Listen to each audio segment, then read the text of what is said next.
देश की राजधानी में इन दिनों जनसंख्या पर बातचीत चल रही है। किसको कितना बच्चा पैदा करना चाहिए, इस पर सियासत की जा रही है। मोहन भागवत का एक बयान एक बार फिर से सियासी संग्राम में तब्दील हो चुका है। अब इस बयान पर ओवैसी ने मोहन भागवत और पीएम मोदी से निजी सवाल पूछ लिया है। वो सवाल जिसे सुनकर बीजेपी आक्रोशित हो सकती है। संघ प्रमुख मोहन भागवत के 3 बच्चों वाले बयान पर सियासी पारा चढ़ता हुआ नजर आ रहा है। पहले मौलाना साजिद रशीदी और अब AIMIM चीफ असदुद्दीन ओवैसी ने मोहन भागवत के इस बयान पर तंज कसा है। ओवैसी ने मोहन भागवत के उस बयान पर तंज कसते हुए कहा कि पहले आप लोग ये बताइए कि मोहन भागवत साहब, आप लोग शादी कब कर रहे हैं? आखिर ऐसा क्या हो गया कि मोहन भागवत को अब कहना पड़ रहा है कि आप ज्यादा बच्चे पैदा कीजिए? मोहन भागवत ने कहा कि 3 बच्चे पैदा करो। मोहन भागवत साहब, आप लोग कब शादी कर रहे, पहले बता दो।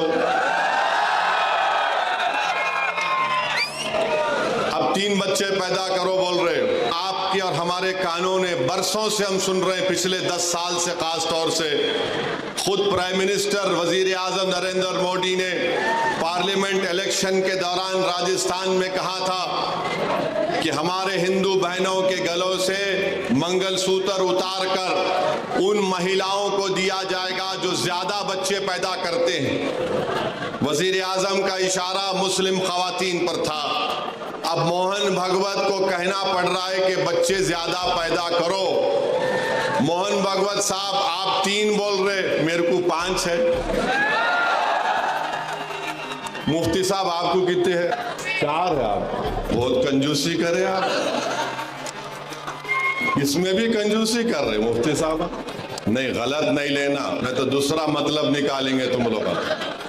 इम्तियाज साहब को खाली 2 ही है। मोहन भागवत बोल रहे 3 पैदा करो। ऑर्गेनाइजर RSS की एक मैगजीन है तायीद करने वाली, अक्टूबर 2001। बता दें कि नागपुर में 1 दिसंबर को RSS चीफ मोहन भागवत ने बयान दिया था।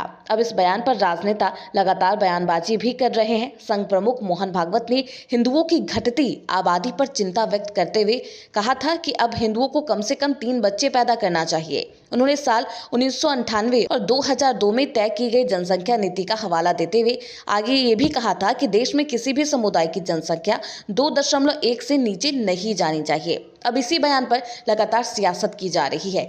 इसी बयान पर अब ओवैसी ने भी पीएम मोदी के बच्चों पर सवाल उठाया है और इस तरीके से बयानबाजी करते हुए नजर आए। बहरहाल अब इस बयान का असर कितना कुछ और होगा राजनीति में, देखना बेहद दिलचस्प होगा। Bureau report, Hindustan 9 news.